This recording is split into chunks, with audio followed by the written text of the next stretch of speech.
같이 한 음성으로 읽겠습니다. 시작. 여기 한 소년이 있는데 그가 보리빵 5개와 작은 물고기 2마리를 가지고 있나이다. 그러나 그것들이 이 많은 사람들에게 얼마나 되겠나이까? 예수님께서 이르시되 그 사람들을 앉게 하라 하시매 이제 그곳에 잔디가 많으므로 이에 그 사람들이 앉으니 예수님께서 빵을 집어사 감사를 들으신 뒤에 제자들에게 나누어 주시니 제자들이 자리를 잡은 자들에게 나누어 주고 또 그와 같이 물고기도 그들이 원하는 대로 주시더라. 그들이 배부른 뒤에 그분께서 자기 제자들에게 이르시되 남아있는 조각들을 거두어 잃어버리는 것이 없게 하라 하시므로 그들이 그것들을 함께 거두고 충분히 넘치게 먹은 자들이 남긴 보리빵 5개의 조각들로 12바구니를 채웠더라. 그때 그 사람들이 예수님께서 행하신 그 기적들을 보고 이것은 진실로 세상에 오신 그 대언자시로다 하더라. 기도하겠습니다. 하나님, 말씀을 주께 의탁합니다. 말씀을 높이시고 영광 받아 주십시오. 예수님의 존함을 받들어 기도합나이다. 아멘. 앉으시겠습니다.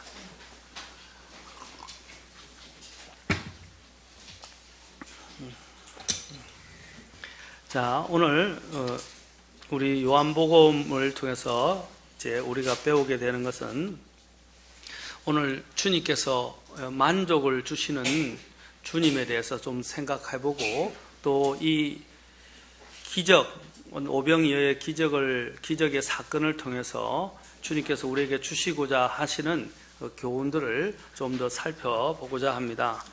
보면 이 기적에 대해서 기적에 이제 주님께서 이 5,000명을 남자만 5,000명을 먹이는 이 사건과 관련해서 사람들이 여러 가지 반응들이 나왔습니다.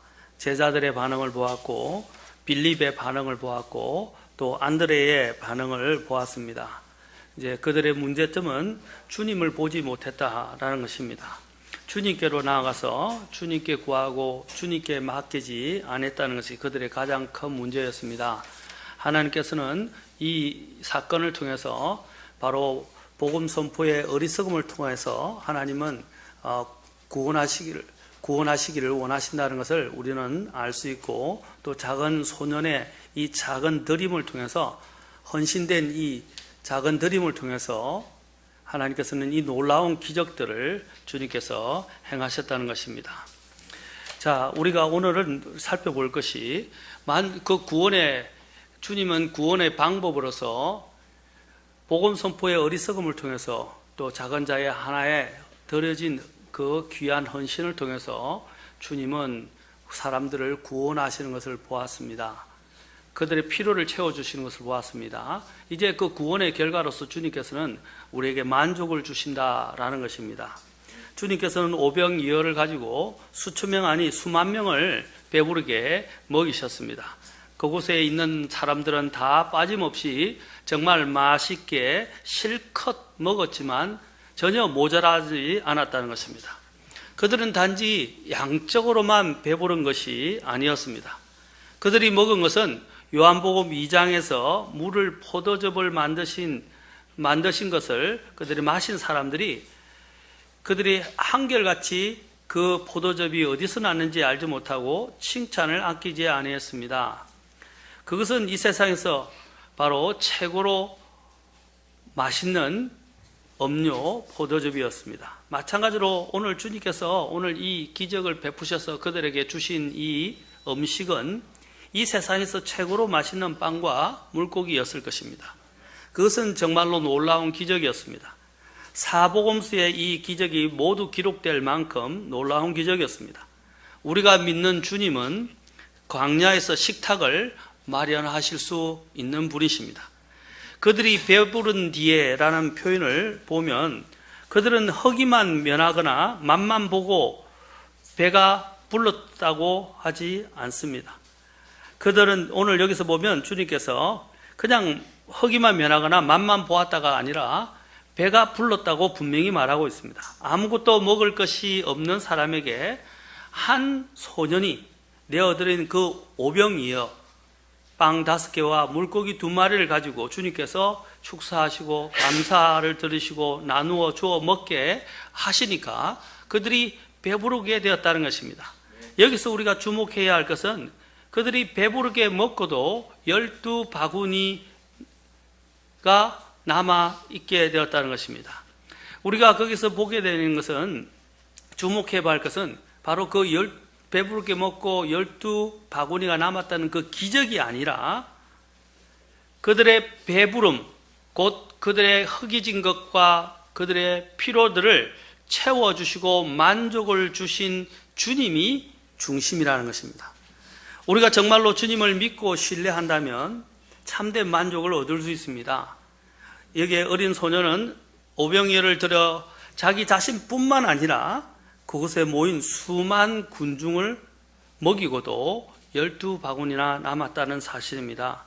그들이 배부른 뒤에 그분께서 자기 제자들에게 이르시되 주님께서는 남아있는 조각들을 거두어서 잃어버리는 것들이 없게 하라 라고 명하셨습니다. 이게 무슨 말씀입니까? 음식이 남은 사람들에게 그 음식을 주님께서 다 거두오게 하셨습니다. 그래서 그 오병이어가 모든 사람을 먹이고 그곳에 있던 모든 사람을 먹이고 12바구니가 되어 돌아왔습니다. 우리가 여기서 배우는 교훈은 2가지입니다. 주님은 이 기적을 통해서 그 뒤에 계속해서 그분을 따라온 자들에게 하늘에서 내려온 빵과 음료에 대해서 바로 이 기적 뒤에 설명을 하십니다. 설교를 하신다는 것입니다. 다시 말해서 하나님께서 보내신 생명의 빵이신 예수님을 믿는 것이라는 것입니다. 믿어야 한다는 것입니다. 그것이 바로 하나님의 뜻이며 하나님의 일이라고 말하고 있습니다. 사람들이 주님을 따른 이유는 요한복음 6장 26절에서 보면 이렇게 말하고 있습니다. 26절을 가서 보십시오. 예수님께서 그 사람들에게 말씀하시기를 너희가 나를 찾는 것은 너희가 기적들을 보았기 때문이 아니요 빵을 먹고 배불렀기 때문이다 라고 되어 있어요. 사람들이 예수님을 찾고 따르는 이유는 이 세상에서 건강하게 잘 배부르고 잘 살고 싶은 욕망 때문이었습니다. 주님께서 이 세상에 오신 이유는 이 세상의 죄를 제거하기 위해서 오셨습니다. 사람들은 죄의 문제를 해결하는 데는 관심이 없고 오직 이 세상에서 잘 먹고 잘 사는 데에만 관심을 가지고 있었다는 것입니다. 자신들의 피로가 채워지고 배불러지고 편안하고 따숩고 안락한 삶을 누리는 것에 관심이 있지, 다시 말해서 복지에 관심이 있지, 정작 자신들이 직면해야 될 죄의 문제, 가장 근원적인 이 죄의 그리고 고통의 문제를 해결하는 데는 관심이 없었다는 것입니다. 여러분, 오늘날 이 기독교가 변질된 이유가 무엇입니까? 바로 사람들이 자신들의 복지만을 구하기 때문입니다. 주님을 찾는 이유가 무엇이었습니까? 기적을 보았기 때문이고 먹고 배불렀기 때문이라고 말하고 있습니다. 우리도 오늘 주님을 찾는 이유가 무엇 때문이십니까? 그냥 주님이 복을 주시기 때문에 복을 받기 위해서 주님 앞에 모이는 것입니까? 오늘 여기의 주인공은 누구입니까? 기적이 아니라 그 기적을 베푸신 주님입니다. 전도서 5장 10절에 보면 은을 사랑하는 자는 은으로 만족하지 못하며 풍요를 사랑하는 자도 소득의 정대로 만족하지 못하리니 이것도 헛되도다 라고 그랬어요. 우리가 가지고 있는 재물과 우리가 가지고 있는 소득의 정대로 우리는 만족할 수 없는 존재들입니다. 그런데 인간은 한없이 이것을 추구하면서 이것을 통해서 자신들이 만족을 얻을 수 있다는 착각 속에서, 망상 속에서 살아가고 있다는 것입니다. 여러분, 그 착각, 그 속임수는 무서운 것입니다. 오늘 기독교가 이러한 착각 속에서 많은 사람들이 잘못되진 복음들에 현혹되어 있고 그것에 의해서 종교 생활을 하고 있는 경우가 많이 있습니다. 우리는 기적을 보았기 때문이 아니라 생명의 빵이 되시는 주님을 믿고 영원한 생명을 얻어야 한다는 것입니다.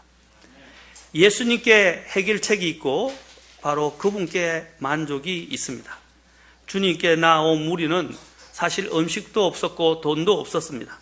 그리고 음식을 사올 힘도 능력도 없었습니다. 주님께서 그 무리를 먹이신 이유는 그들이 주님께로부터 그런 대접을 받을 만한 자격을 가지고 있었기 때문이 아니었습니다. 오히려 그들은 자격도 없고 봉척한 문제를 해결할 만한 해결책도 없는 사람들이었기 때문입니다. 우리가 구원을 받은 것도 마찬가지입니다. 구원을 받을 만한 자격이 있어서 구원받은 것이 아니라 순전히 그분께서 우리를 사랑하시고 불쌍히 여기셔서 우리에게 베푸신 은혜 때문이었습니다. 바로 주님은 은혜와 진리가 충만하신 분이고 은혜를 대체하는 은혜이셨습니다. 얼마나 감사한 일입니까? 요한복음 그 뒤에 6장 27절부터 주님께서는 37절에서 계속해서 주님께서 이 은혜로 그들에게 생명을 주시기 위해서 오셨다는 것을 설교하시면서 강조하고 있습니다. 자, 요한복음 6장 27절부터 37절까지 잠깐 보겠습니다.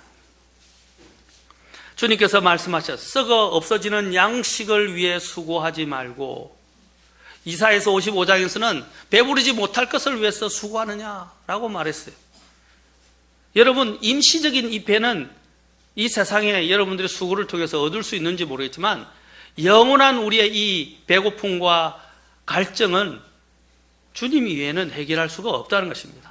주님이 말씀하셨습니다. 썩어 없어지는 양식을 위해 수고하지 말고 영존하는 생명에 이르도록 항상 있는 그 양식을 위해 수고하라.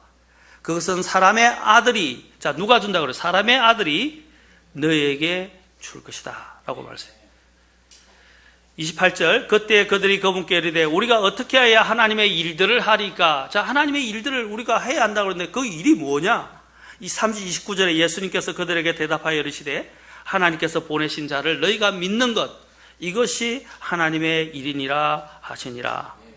그러므로 그들이 그분께 이르되 그러면 선생님께서 우리에게 무슨 표적을 보이사 우리가 보고 선생님을 믿게 하시겠나이까? 이 사람들은 항상 기적이나 표적을 구합니다. 그래서 주님께서 무슨 일을 하시겠습니까? 하고 물었어요. 31절 기록된 바 그가 그들에게 하늘로부터 빵을 주어 먹게 하였도다.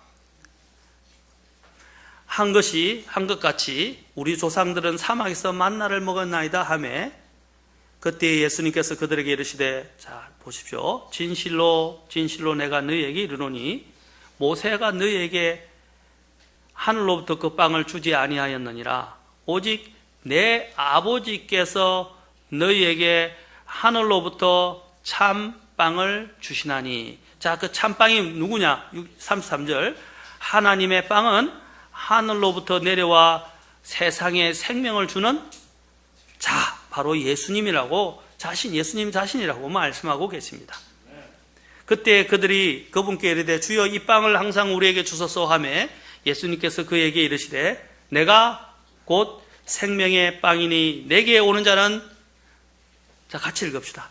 자, 내가 곧 생명의 빵이니부터 시작. 내가 곧 생명의 빵이니 내게 오는 자는 결코 줄이지 아니할 것이요 나를 믿는 자는 결코 목마르지 아니하리라.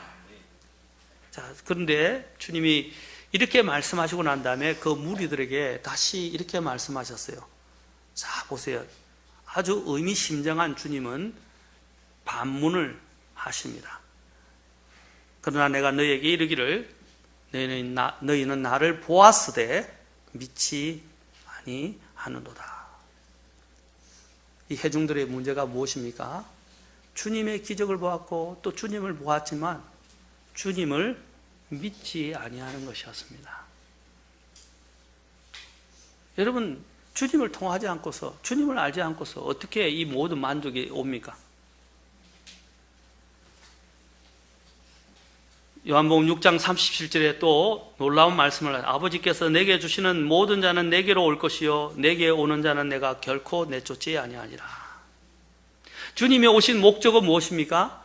요한복음 10장 10절부터 11절에서 내가 온 것은 양들이 생명을 얻게 하고 또 생명을 더욱 풍성히 얻게 하려고 오셨다고 말씀하고 있습니다. 우리가 주님을 섬길 수 있는 특권을 가지고 있는 것도 마찬가지입니다. 우리가 능력이 있고 대단한 사람이어서 주님을 섬길 수 있게 된 것이 아니라 하나님께서 은혜로 우리에게 생명과 우리에게 힘과 또 이루 말할 수 없는 선물들과 은사들을 주시고 그렇게 할 수 있는 기회와 특권을 주셨기 때문에 섬길 수 있게 된 것입니다. 모든 것이 바로 하나님의 은혜 때문이었다는 것입니다. 우리가 구원받은 것도 하나님의 은혜요, 우리가 주님을 섬기게 된 것도 하나님의 은혜입니다. 여러분, 우리 아이들이 주님께, 부모님께 감사해야 될 이유도 그거예요. 아이가 잘났든 몰랐든 부모는 자식을 부양합니다. 자식을 위해서 희생합니다. 자식을 위해서 내어줍니다. 그래서 우리가 부모님의 은혜, 특히 어머님의 은혜라고 말하지 않습니까? 그게 뭡니까? 아이가 잘났든 몰랐든 아이가 받을 만한 자격이 있어서가 아니라 내 자녀이기 때문에 하는 무한정 은혜를 베푸시는 것입니다.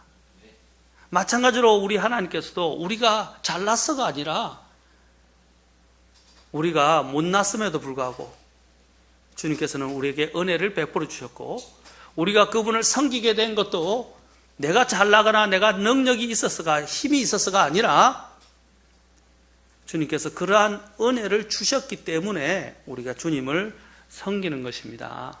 우리가 이 사실을 잘 알아야 됩니다. 고린도전서 15장 10절에서 사도 바울은 이렇게 고백합니다.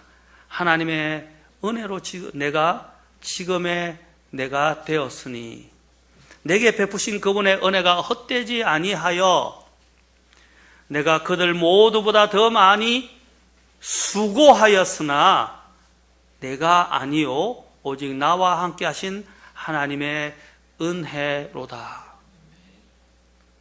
지금의 자신이 된 것도 하나님의 은혜 때문이고, 자신이 다른 누구보다 더 수고하게 된 것도 하나님의 은혜 때문이었다는 것이 사실입니다. 여러분, 우리가 주님의 은혜로 구원받았고, 주님의 은혜 때문에 내가 지금 이것을 누리고 있고, 주님의 은혜 때문에 내가 이 자리에 앉아서 주님을 섬기게 되고 주님을 경배하게 된 것입니다. 우리에게 무슨 장점이 있나? 우리에게 무슨 능력이 있냐 말이에요. 주님께서 우리에게 이런 큰 은혜를 베푸신 것에 대해서 우리는 감사해야 합니다. 오늘날 신약 시대를 뭐라고 말하고 있습니까? 우리는 은혜의 시대라고 이야기합니다. 정말 은혜의 시대입니다. 이것은 다른 세대에서, 다른 경륜에서는 누릴 수 없었던 것이, 우리가 예수님이라는 은혜를 직접 받게 되었고 그 은혜 안에서 살아간다는 것은 다른 세대들이 누리지 못한 특권을 우리는 누리고 있는 것입니다. 그것이 교회예요, 교회. 다른 세대에서 경험하지도 못하고 정말 그들이 정말로 보지도 못하고 듣지도 못했던 그 은혜를 우리는 지금 누리고 있는 것입니다. 예수님을 통해서 말입니다. 그래서 예수님께서 그들에게 말씀하신 것입니다. 주님을 가장 화나게 하고 아프게 하는 사람들이 구원을 얻기 위해, 주님께 도움을 얻기 위해 그분께 나오지 않는 것, 바로 그것이 주님을 가장 화나게 하고 아프게 하는 것입니다. 주님께 구원을 받아야 되고 주님께 구해야 될 사람이 있습니까? 그분께 나오십시오. 주님께서는 자신에게 나오는 사람을 절대 외면하지 아니하시고 다 구원해 주시고 그들에게 필요한 도움을 주실 수 있는 분이십니다. 주님께서 말씀하셨어요. 내가 생명의 빵이다. 값없이 거저주는 생명의 빵이라고 말씀하셨어요. 내게 오는 자는 결코 줄이지 아니하고 나를 믿는 자는 결코 목마르지 아니하리라고 말씀하셨습니다. 아버지께서 내게 주시는 모든 자를 주님께서 어떻게 하신다고요? 절대로 37절에서 뭐라고 그랬어요? 내게로 오게 될 것이고 내게 오는 자는 내가 결코 내어 쫓지 않는다고 말씀하셨어요. 누구든지 그분께 나오는 자에게 주님은 이 은혜, 생명을 주신다는 것이고, 이 생명 안에는 배고프지도 않고 목마르지도 않는 참된 만족이 있다는 것입니다. 그 주님께 그 만족을 얻기 위해 나오는 자는 주님이 결코 내어 쫓지 않는다고 말씀하셨습니다. 주님께서는 우리에게 생명을 주시는 빵으로서 누구든지 그분께 오는 자에게 줄이도 목마르지 않도록 하는 생명의 만족을 주시는 분이십니다. 자, 두 번째로 우리는 주 하나님께서 우리에게 주시는 선물들과 복을 낭비하거나 허비해서는 안 된다는 것입니다. 사람들은 주님 앞에서 주시는 음식을 배불리 먹었습니다. 그러나 그들이 남은 것을 아까 주님께서 다 거두오라고 하셨죠. 이 남은 것을 각자의 집으로 가져갈 수 없었습니다. 우리가 마치 뷔페에 가서 뷔페를 먹는 것 같습니다. 뷔페에서 남은 음식 가져올 수 있나요? 없나요? 못 가져오죠. 예, 뷔페처럼 이것은 무엇을 말해주는 것입니까? 이것은 우리가 날마다 매일매일 주님께 나아와 주님이 주시는 복과 선물을 받아 누려야 한다는 것을 말하는 것입니다. 언제마다? 날마다, 매번마다.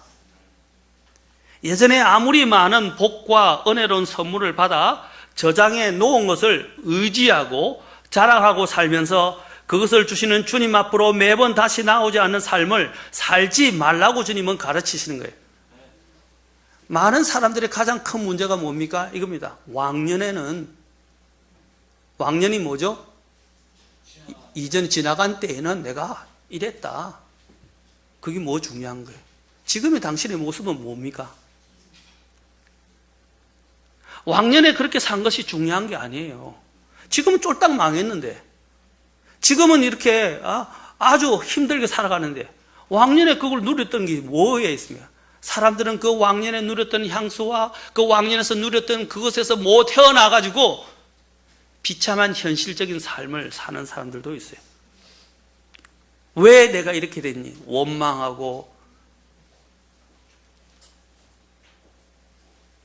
오늘 주님이 오늘 기적을 통해서 말씀하시는 게 뭡니까?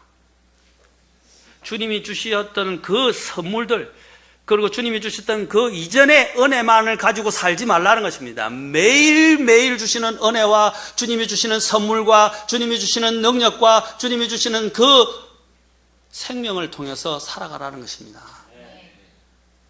그것이 남은 조각을 아낌없이 다 거두오라고 하신 이유예요. 만약에 그들에게 12 남은 조각을 가지고 가게 했으면 어떻게 해요? 그것이 배부르니까 그것만 갖고 있고 주님 앞에 안 나왔을 거예요. 주님이 이렇게 하신 이유는 너에게는 내가 필요하다는, 매일 필요하다는 것입니다.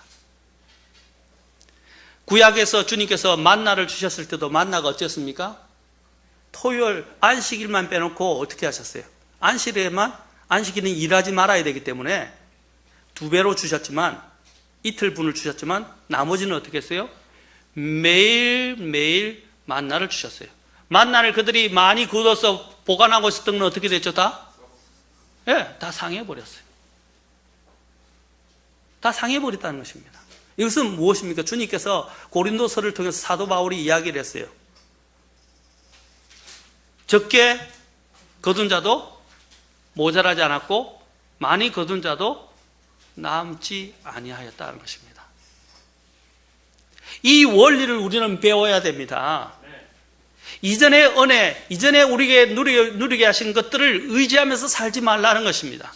매일매일 하나님이 주시는 은혜를 의지해서 살아가라는 것입니다. 매일매일. 우리는 매일매일 주님이 필요합니다. 그 주님의 생명을 가지고 우리는 살아야 하는 것입니다. 우리는 욕심이 아니라 매일 주님을 의지하면서 주님으로 만족하면서 사는 법을 배워야 합니다. 그래서 사도 바울이 빌립보서 4장 11절에서 내가 궁핍함으로 말하지 아니하노라. 내가 어떤 처지에 있든지 거기에 만족하는 것을 내가 배웠다라고 했어요. 매일 그런 하나님을 매일매일 의지하면서 만족하는 법을 배웠다라고 말하고 있습니다. 우리는 주님 안에서 만족하는 법을 배워야 됩니다.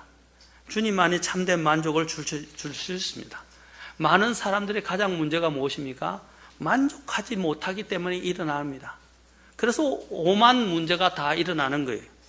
디모데전서 6장 6절에서는 만족하면서 하나님을 따르는 것, 곧 경건은, 만족하는 경건은 큰 이득이 되느니라.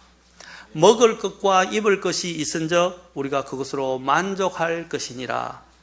너희의, 자 보세요. 그 다음에 뭐라고? 너희의 행실을 탐욕이 없게 하고 너희가 가진 것들로 만족하라. 욕심은 끝이 없어요. 우리의 이 영적인 이 문제가 어디서 생기냐? 주님이 우리에게 주신 것들로 만족하지 않고 자꾸 새로운 것, 또 내가 갖지 못한 것들을 더 욕심을 부리고 얻으려 하기 때문에 나오는 것입니다. 너희의 싸움이 어디서 나느냐라고 야고보서에서 이야기했어요. 어디서 난다고 그랬어요? 자꾸 욕심을 내어서 서로 다투고 싸움이, 전쟁이 일어나게 된다는 거예요. 만족을 한다면 싸움이 안 일어나죠. 만족하지 않기 때문입니다. 못 만족하게. 하나님이 주신 걸로 못 만족하게. 하나님이 주신 내게 주신 소유로 못 만족하니까 자꾸 다른 것들을 탐내고, 또 하나님이 주신 아내로 만족하지 못하니까 잘못된 외도를 하게 되고, 하나님이 주신 남편으로 만족하지 못하니까 잘못된 생각들을 하게 되고, 하나님이 주신 자녀들로 만족하지 못하니까 자꾸 다른 사람들을 비교하게 되고, 하나님이 나에게 주신 재산들로 만족하지 못하니까 자꾸 마음에 이 분노와 잘못되어진 그 시기심들이 우리 자신을 삼키게 되는 것입니다. 하나님이 주신 선물들로 만족하지 못하니까 자꾸 다른 것들을 추구하게 된다는 것입니다. 여러분, 마귀에서 아담이 실패하게 된 이유가 뭡니까? 이브가 실패하게 된 가장 이유는 뭐예요? 하나님이 그에게 완벽한 것을 주셨어요. 그것으로 만족하지 못하게 하는 사탄의 속삭임을 듣고 그의 마음에 불만족이 생겼기 때문입니다. 하나님께서 주신 사람들로 만족하지 못합니다. 하나님 주신 목회자로 만족하지 못합니다. 오늘날 제가 목사님들을 얼마 전에 만나서 식사를 했는데, 요즘 일어나는 교회의 가장 큰 문제가 뭐냐면, 전에도 제가 한번 이야기했지만 인터넷 목사가 따로 있고요, 설교 목사가 따로 있고요, 성경을 가르치는 교사 목사가 따로 있고요, 자기 교회에 소속되어 있는 목사님이 따로 있다는 거예요. 여러분, 간식으로 다른 목사님의 설교를 듣는 것 필요합니다. 간식으로. 그러나 나의 주식은 뭡니까? 주님께서 이 교회에 주신 목사님의 말씀이고 가르침입니다. 사람들이 그 교회에 주시는 하나님의 목사님의 말씀을 안 들으니까 인터넷을 통해서 온 천지를 돌아다니고 잘못된 교리들에 의해서 현혹되고 완전히 사람이 이상해지고, 나중에는 목회자를 대적하고 목사님이 가르치는 말씀을 반박하고, 이제는 교회에 대해서 불만을 품기 시작하고, 목사가 만족하지 못하니까 목사를 떠나가겠다는 거예요. 목사가 잘못해서 떠나는 게 아니에요. 성경에 뭐라고 그랬어요? 그 교회에 하나님께서 선물로 그 목사님을 주셨다고 말씀하고 있어요. 하나님께서 목사와 더불어서 가장 모든 지체들을 주님께서 딱 맞게 결합시켜서 그 교회에 주셨다고 말하고 있어요. 자신이 처해진 위치와 지위와 하나님이 정해주신 셋이라고 되어 있어요. 킹제임스 성경에. 세팅한 그 부분에 대해서 나 못 만족하지 못하겠어 하니까 어떻게 다른 마음을 품게 되고 불만이 나오기 시작하는 거예요. 요즘 이 인터넷을 떠돌아다니는 사람들이 너무 많아서 교회에 문제를 많이 일으킨다고 목사님들이 한결같이 이야기를 하더라고요. 자기 목사님 설교 못 만족하고 다른 설교를 계속 듣는 거예요. 그러면 그 목사님이 그 목사님이지. 그러면 그 교회로 가야죠.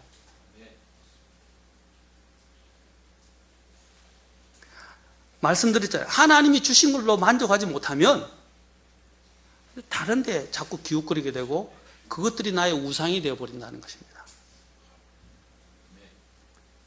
지금 저희 교회뿐 아니라 다른 교회에서도요, 그 다른 목사님 설교에 기웃거리면서 문제가 돼가지고 교회에서 자꾸 문제를 일으키는 사람들이 많이 있다고 그래요. 목사님들이 그냥 골치를 앓고 있어요. 그렇다고 인터넷을 차단할 수도 없고.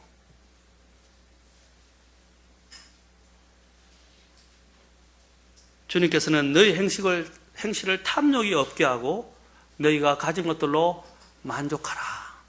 너희가 가진 것들로 만족하라. 주님께서 약속하셨어요. 그분께서 이르시되 히브리서 13장 5절에서 내가 결코 너를 떠나지 아니하고 너를 버리지 아니하리라 하셨느니라. 굶주린 군중들은 스스로 필요를 채울 방법이 전혀 없었습니다. 그러나 예수님께서 그 군중의 필요를 채워주실 수 있었습니다. 주님께서는 구약에서 이집트를 탈출하여 광야에 있던 이스라엘 백성들에게 만나를 내려 먹인 기적적인 방법으로 그들의 필요를 채워주실 수 있는 분이십니다. 메추라기도 주님은 채워주셨고 그들에게 반석에서 물이 나와 물로도 채워주셨습니다. 그러나 신약 시대에 와서는요, 주님께서는 그런 방법을 택하시지 않고 그분과 그분의 말씀을 신뢰하고 순종하는 자들 통해 그분의 기적을 보여주시고 그분의 복을 나누어 주시는 방법을 택하셨습니다. 주님께서는 자신에게서 오는 복을 그분을 믿고 순종하는 자들 통해서 다른 사람들이 복을 얻을 수 있도록 하셨다는 것입니다. 저와 여러분도 제자들이 했던 것처럼 주님과 그분의 말씀을 믿고 온전히 순종함으로써 그분께 주신 복을 다른 사람들에게 나눠주는 사람이 되어야 되지 않겠습니까? 저와 여러분은 오병이어로 수만 명의 사람들을 먹이는 일을 하지 않아도 됩니다. 그것은 주님이 하실 일입니다. 저와 여러분이 해야 할 일은 그분과 그분의 말씀에 온전히 순종해서 그분의 도구가 되는 것입니다. 저와 여러분은 주님께서 명하신 일을 수행하고 그분이 주신 것들을 다른 사람에게 그냥 전달해 주기만 하면 됩니다. 나누어 주기만 하면 됩니다. 예수님께서 원하시는 것은 하나님께서 여러분에게 주신 것을 다른 사람에게 나눠주시는 일이에요. 나눠주는 일이에요. 복음을 나누고 자신의 은사를 나누고 진리를 나누고 자기가 가진 것을 가지고 굶주린 세상에 굶주린 다른 사람들에게 나눠주는 것입니다. 그러면 모두가 배부르게 되고 만족하게 될 것입니다. 여기 소년이 자기가 가지고 있는 모든 것들을 주님께 적었지만 내어드렸어요. 그것이 바로 이러한 기적을 창출하고 모든 사람들이 만족하게 되었던 것입니다. 내가 가지고 있는 것들을 드릴 줄 알아야 됩니다. 그 소년이 그것을 내어주지 않았다면 주님은 그 소년을 사용하지 않고 다른 방법으로 그들의 필요를 채워주셨을 것입니다. 그러나 주님께서는 어떻게 하셨어요? 다른 방법으로 하실 수 있으셨지만 아까 같이 하늘에서 그냥 만나가 내려오게 하실 수 있고, 그렇죠? 메추라기를 보내서 고기를 주실 수 있었어요. 그러나 신약에 와서는 주님께서는 이 소년과 같은 아름다운 그의 드림을 통해서 주님께서는 놀라운 일을 행하셨다는 것입니다. 하나님이 사람을 사용하시는 것도 그래요. 하나님은 자신에게 드린 사람들을 통해서 하나님의 일을 하십니다. 하나님은 이 놀라운 위대한 이 사업을, 구속 사업을 완성하시기 위해서 천사들을 사용하지 않으셨어요. 천사들에게 맡기지 않으셨어요. 이 복음을 전하는 일들을 천사에게 맡기지 않았다는 것입니다. 이것을 바로 하나님은 우리 사람들에게 맡기셨어요. 그러므로 우리가 해야 할 일은 주님께 말없이 순종하고 단순한 믿음으로 주님께 순종하고 내 자신을 드리는 것입니다. 내가 가진 것을 드리는 것입니다. 주님께서는 누구든지 그분을 섬기기 원하는 자에게는 섬길 수 있는 기회를 허락해 주실 것입니다. 그리고 그분을 위해 아주 자그마한 것이라도, 자그마한 일이라도 단순함으로 행하고 섬긴 자들에게는 그리스도의 심판석에서 넘치도록 풍성하게 갚아주실 것입니다. 왜냐하면 주님은 은혜와 사랑과 긍휼이 풍성하시는 분이시고 보상하시는 분이시기 때문입니다. 주님께서는 오늘 이 기적을 통해서 또한 우리가 감사를 배우기를 원하십니다. 감사를 배우기를 원하십니다. 우리는 여기서 사람들의 또 다른 문제를 보게 되는데 그것은 사람들이 감사가 없다는 것입니다. 수천 명의 사람들이 식사를 했는데 유대인들이 거기서 그것을 보는 유대인들의 관습은 무엇입니까? 그들은 먼저 먹기 전에 손을 씻는 것이었어요. 그래서 유대인들은 늘 주님이 사람들에게 먹을 것을 주고 또 필요를 채워줬을 때 그들은 나와서 마태복음에 있듯이 당신의 제자들은 어찌하여 장로들의 전통을 지키지 아니하시나이까? 전통을 범하나이까? 그들이 빵을 먹을 때 손을 씻지 아니한다 그랬어요. 그러자 주님이 뭐라고 말씀하셨어요? 이것들이 사람들, 손을 씻지 않는 것이 사람을 더럽게 하지 아니한다고 하셨어요. 그렇게 해서 계속해서 말씀하시기를 뭐랬어요? 더러워진 마음에 대해서 지적하셨습니다. 식사하기 전에 위생 관리를 하기 위해서 손 씻는 습관은 잘못된 것은 아닙니다. 좋은 것이에요. 그러나 더 중요한 것이 있다는 것입니다. 곧 무엇입니까? 주님이 지적한 것은 마음을 깨끗이 하는 것과 마음을 씻는 것과 감사하는 거예요. 그런데 사람들이 자꾸 눈에 보이는 손 씻는 이런 위생, 눈에 보이는 이런 율법적인 것에 너무 관심이 많아요. 그 율법은 어디서 나온 것입니까? 마음에서부터 시작되는 거예요. 그래서 시편 기자는 누가 주의 산에 오르리요? 누가 그분의 거룩한 곳에 서리요? 깨끗한 손과 그 다음에 순수한 마음이 뭐예요? 깨끗해서 더 더러워지지 않은, 더럽혀지지 않은 마음을 이야기하는 거예요. 순수한 마음과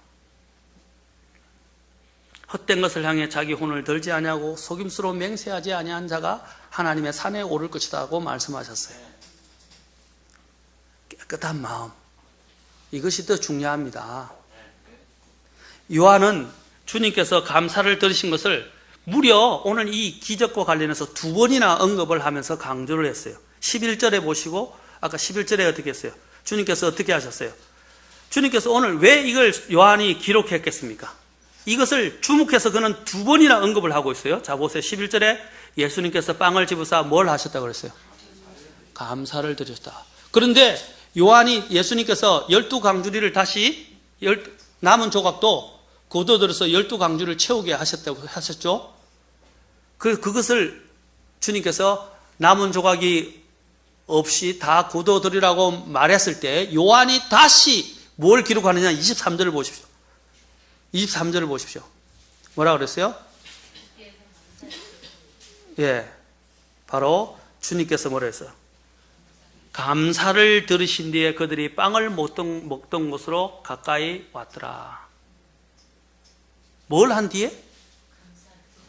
지금 요한이 아까 감사를 하신 것을 언급하면서 또 감사를 드렸다는 것을 강조하면서 2번이나 말하고 있어요. 이게 뭘 이야기하는 것입니까? 감사하는 생활에 대해서 이야기하는 겁니다.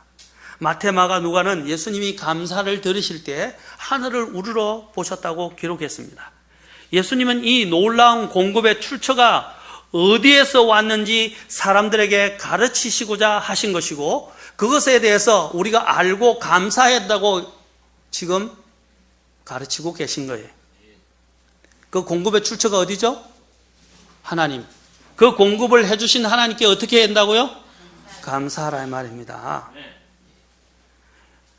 예수님께서 가장 중요하게 생각하신 것은 하나님께 대한 합당한 감사와 찬양을 드리고 마음을 깨끗하게 하는 것임을 강조하신 것입니다. 그래서 사도 바울이 고린도후서 4장 15절에서 모든 것이 너희를 위하여 있나니 이것은 많은 사람의 감사를 통하여 풍성한 은혜가 넘쳐나서 하나님께 영광이 되게 하려 합니다. 많은 사람들의 뭐를 통해서? 감사를 통해서. 주님은 여기 있는 사람들이 감사를 배우기를 원하신 것입니다. 누구에게 감사해야 되느냐 이 말입니다. 주님께서 또한 이런 부분은 여기만 나오는 게 아니에요. 주님께서 또한 만찬을 행하셨을 때도 만찬을 행하셨을 때 어떻게 했어요? 감사를 들으신 뒤에 그것을 떼시고 이르시되라고 이러셨어요. 감사를 드리고 거기 사복음서에도 기록되어 있을 뿐 아니라 마태복음 11장 누가복음 22장 17절 19절에서 기록되었을 뿐 아니라 고린도전서 11장의 24절에서도 사도 바울이 이걸 그대로 인용하고 있다는 것입니다. 잔을 드시고 감사를 들으신 후에 잔을 나누어 주셨어요. 빵을 드시고 또 감사를 드리고 라고 누가복음 22장 17절 19절에서 이야기를 하고 있어요. 또 주님께서 나사로를 살릴 때, 나중에 요한복음 11장을 통해서 보겠지만 나사로를 살릴 때도 어떻게 하셨어요? 하나님 아버지께 기도하면서 감사를 드리고 나사로야 나오라고 말씀하셨어요. 아버지여, 내 아버지께서 내 말을 들으신 것을 감사하나이다. 주님께서는 우리에게 지금 누구에게 감사를 해야 하는지, 그리고 감사하는 생활에 대해서 가르치고 계신 것입니다. 이 기적을 통해서 주님은 그걸 보여주시는 것입니다. 우리에게 만족을 주시는 분, 우리의 필요를 공급하시는 분에게 감사를 드리라는 것입니다. 모든 일에서 감사하라. 이것이 그리스도 예수님 안에서, 그리스도 예수님 안에서 너에게 대한 하나님의 뜻이니라. 히브리서 13장 15절에서는 그러므로 우리가 그분으로 말미암아 계속해서 찬양의 희생을 하나님께 드리자. 찬양의 희생. 이 입술 나는 이 찬양의 희생에 뭘 해야 되냐? 곧 그분의 이름에 감사를 드리는 우리의 입술의 열매가 찬양의 희생이다 이 말이에요. 여러분, 주님을 찬양할 때 여러분 어떻게 찬양합니까? 감사하면서 찬양하는 거예요. 아멘? 감사를 잃어버리면 안 된다는 겁니다. 여러분, 계시록에 또 보면, 계시록에서 여러분 주님 앞에 보좌에 둘러싸고 있는 자들과 주님 앞에 구속함을 받은 사람들이 늘 강조하는 게 뭡니까? 영원토록 살아계시는 분께 영광과 존귀와 감사를 드릴 때에, 계시록 4장 9절, 계시록 7장 12절에서도 이르되 아멘, 찬송과 영광과 지혜와 감사와 존귀와 권능과 힘이 우리 하나님께 영원토록 있으리로다. 계시록 11장 17절에서도 이렇게 말합니다. 오 주 하나님 전능자여, 지금도 계시고 전에도 계셨으며 앞으로 오실 주께 우리가 감사를 드리면 주께서 친히 주의 큰 권능을 취하셨고 통치하셨기 때문이니이다. 뭘 드렸다고요? 감사를 드린다 그랬어요. 여러분, 찬양에는 감사가 표현되어야 됩니다. 우리의 매일매일 생활에 감사가 있어야 돼요. 아까 만족하지 못하기 때문에 불평이 나오는 거예요. 탐욕이 나오는 거예요. 만족하면 어떻게 해요? 감사한 것입니다. 감사한 거예요. 우리가 갖지 못한 것에 대해 불평하는 대신에 우리가 가진 것들로 인해서 만족하고 감사해야 합니다. 그래야만 하나님께서는 그것에게 뭡니까? 복을 더하여 주시고 더 풍성하게 해 주실 수 있는 분이십니다. 그리고 드리는 자의 것을 사용하셔서 얼마나 더 많은 사람의 필요를 채워주시는지, 그리고 풍성하게 해주시는지 우리는 이 기적을 통해서 또 보았습니다. 한번 주님께서 그렇게 해주시느냐 안 해주시느냐 한번 시험해 보십시오. 시험해 보십시오. 여러분, 제가 갖고 있는, 빌려갔는데 아직도 안 갖다 주실 것 같은데, 지옥에서 천국 생활로 라는 책이 있어요. 그리고 또 저에게 그분이 저술한 책 중에 제목이 뭐냐? 감옥 생활에서 찬송 생활로 라는 주책이 있어요. 저는 그 책을 다 읽어봤었는데, 그게 뭐냐? 감사할 수 없는 조건 하에서도 감사를 하니까 놀라게 모든 상황이 바뀌기 시작하고 하나님이 놀랍게 공급해 주시고 응답해 주시고 해결해 주시는 걸 느꼈다는 거예요. 해결책을 찾아서 돌고 원망하고 불평하고 낙심하고 앉아있지 말고 그냥 주신 것들에 하나님께 감사하고 지금 일어나고 있는 이 현재의 문제들에 대해서도 하나님께 감사하고 맡기니까 하나님께서 그냥 일하시기 시작하면서 사람들을 바꾸고 환경을 바꾸고 내가 생각하지 않았던 것들을 공급하기 시작하시는 것을 처음으로 이야기한 책이 그 책이에요. 멀링 R 캐들로스 박사가 적은, 물론 좀 은사주의적인 면이 있지만 그 책의 내용의 핵심은 그거예요. 감사를 하니까 더 놀라운 일들이 일어나기 시작하더라. 왜? 감사는 하나님께 맡기고 하나님이 하실 것이라는 것을 믿고 맡기는 거예요. 그리고 믿는 거예요. 네 번째로 주님이 이 설교를 통해서, 이 기적을 통해서 주시고자 하는 것은 영원한 것에 투자하라라는 것입니다. 우리가 정말로 주님을 믿고 신뢰한다면 우리는 참된 만족을 얻을 수 있습니다. 어린 소녀는 오병이어를 들여 자신뿐만 아니라 그곳에 모인 수만 군중을 먹이고도 12바구니가 얻게 하셨습니다. 그 소녀는 자신의 드림이 이렇게 엄청난 이득을 얻게 된 것들을 보고 놀랐을 것입니다. 만일 저와 여러분이 투자할 곳을 찾으려고 한다면 먼저 하나님께 투자하십시오. 하늘에 투자하십시오. 그리고 예수님께 투자하십시오. 그분을 섬기는 일에 투자하십시오. 그리고 구령하고 그분의 복음을 선포하는 일에 투자하십시오. 진리를 선포하는 일에 투자하십시오. 그분의 몸된 교회를 세우는 일에 투자하시고 들으십시오. 그리스도의 심판석에서 이러한 투자가 나중에는 넘치는 상속 유혹과 상급이 되어서 내게 되돌아올 것입니다. 그 투자는 절대로 헛되거나 손해를 보는 일이 없어요. 이 세상에 사람들은 은행에 예금하고 적금하고 심지어는 이자를 은행 비교가 나가지고 은행 이자를 어디에 더 많이 두는지 나중에는 더 나가서 새마을금고 저축은 제2 금융권인 저축은행까지 가서 위험을 감수하고도 더 많은 이자를 얻으려고 이자율을 따져가면서 1%로 더 얻으려고 은행을 쫓아다니는 사람들도 있어요. 특히 돈이 많으면 1%도 적은 게 아니에요. 그리고 또한 돈을 더 얻으려고 펀드 투자를 하고 주식 투자를 하고 부동산 투자에 능하고 부지런하게 그런 것들을 찾고 쫓아다니고 재빠르면서도 어찌 영원한 투자에 대해서는 무능하고 게으르고 민첩하지 못한 것입니까? 오늘 이 소년의 투자를 보십시오. 주님께서는 너희 자신을 위해 보물을 땅에 쌓아두지 말라. 거기서는 종과 녹이 부패시키며 거기서는 도둑들이 뚫고 훔치느니라. 오직 너희 자신을 위해 보물을 하늘에 쌓아두라. 거기서는 종과 녹이 부패시키지 아니하며 거기서는 도둑들이 뚫지도 훔치지도 못하느니라.